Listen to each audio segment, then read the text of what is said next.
নমস্কার, মিঠুদির রান্নাঘরে আপনাদের সবাইকে স্বাগত। আজ আমি রান্না করব একদম খাঁটি স্বাদের দেশি চিকেন, একদম সহজভাবে।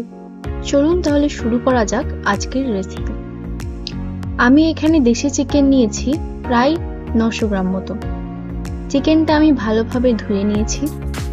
এই চিকেনটা একটু অন্যভাবে ছাড়ানো, শুধু পালকগুলো ছাড়ানো হয় মেশিনের সাহায্যে, কিন্তু উপরে চামড়াটা ফেলা হয় না। এই চামড়ায় যে ফ্যাট থাকে সেগুলো রান্নার সময় গলে যায়, তখন চিকেনের স্বাদ আরো বেড়ে যায়, দারুণ স্বাদের হয়।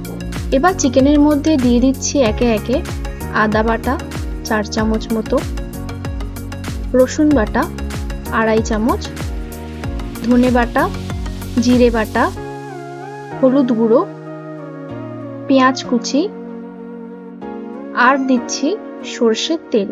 সবকিছু এবার ভালোভাবে মাখিয়ে নেব, যেন ভালোভাবে চিকেনের সাথে মশলাগুলো ম্যারিনেট হয়। শেষে দিয়ে দেব শুকনো লঙ্কা বাটা। তারপর সব ভালোভাবে মেখে রেখে দেব 30 থেকে 40 মিনিট মতো। এই রান্নায় আমি আর কোনো অতিরিক্ত মশলা ব্যবহার করব না।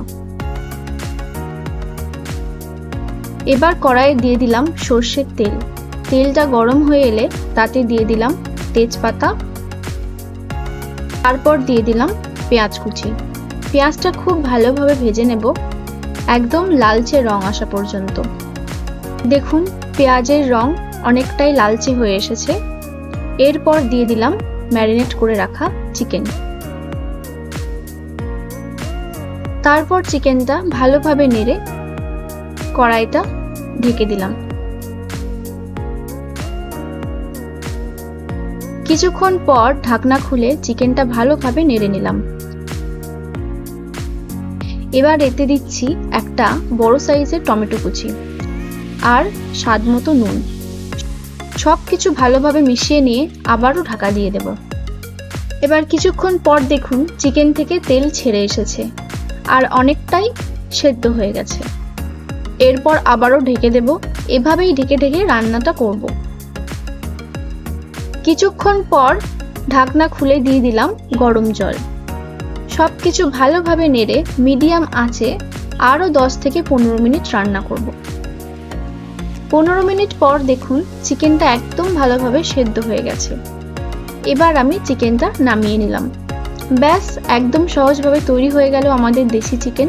এই রান্নায় আছে কম মশলা কিন্তু ভরপুর স্বাদ।